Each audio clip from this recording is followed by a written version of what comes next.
Telugu matrimony ఆషాఢం offer. ఆషాఢం full గా free.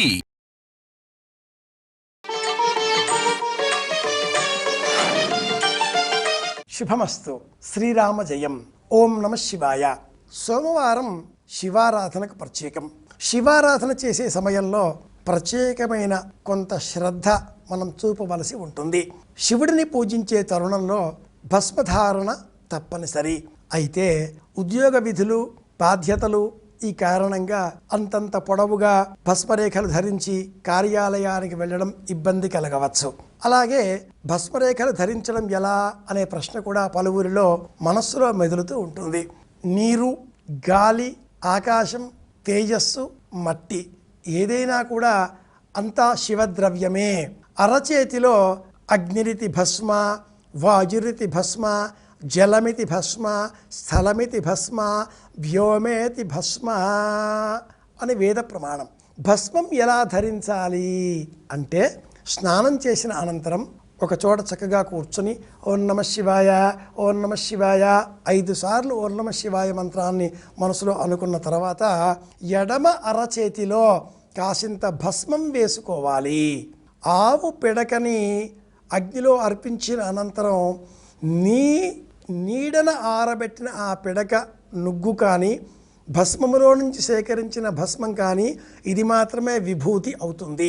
ఎడమ అరచేతిలో కాసింత అలా వేసుకొని అనంతరం ఒక్క ఉద్ధరిన నీరు అందులో పోసి 5 కోణముల చేత అంటే నక్షత్రం వలె ఈ ఎడమ అరచేతిలో లిఖించాలి.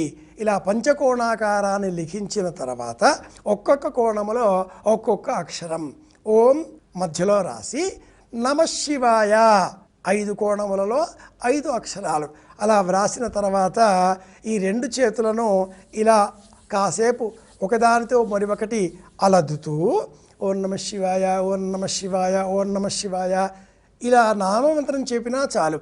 తెలిసిన వారు ఆ వేద సంబంధంగా ఉండే మంత్రాలన్నీ కూడా చదువుతూ ఉంటారు. ఇలా ఆ రెండింటినీ కూడా అలదిన అనంతరం వీటితో చూపుడు వేలు, ఉంగరం వేలు ఈ రెండింటితో 2 రేఖలు ఇలా ఎడమ నుంచి కుడివైపుకు తీసుకురావాలి.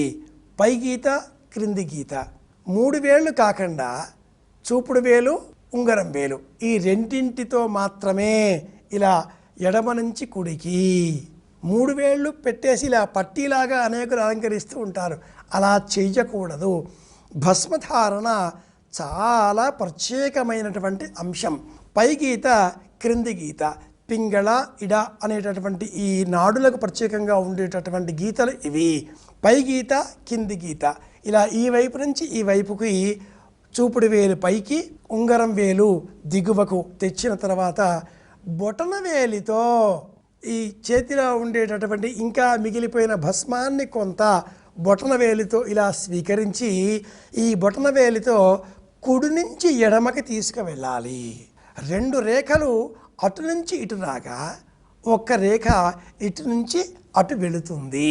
ఇలా నుదుటిపైన భస్మం ధరించాలి.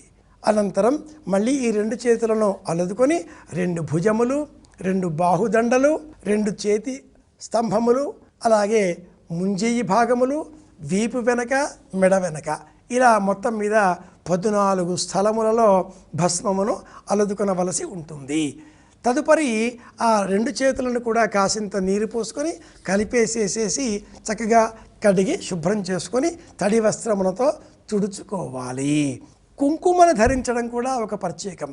ఇలా భస్మం పెట్టుకున్న తర్వాత ఆ భస్మరేఖల మధ్యలో అనేకులు కుంకుమ ధరిస్తూ ఉంటారు. అలా ధరించకూడదు. భస్మానికి దిగువన కుంకుమ ధరించాలి.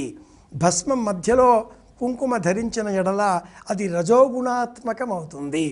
శుద్ధమైనటువంటి భస్మమును ధరించిన ఎడల సాత్వికత, అలాగే గంధంతో కూడుకున్న కుంకుమను కూడా ధరించిన ఎడల రజోగుణాత్మకంతో కూడుకున్న అంశం. మనం ఎలా బొట్టు ధరిస్తున్నామా అన్న అంశం మీద మనలో ఉండే గుణగణాలు పెంపొందింపబడతాయి. భస్మధారణ ఇంత ప్రత్యేకం.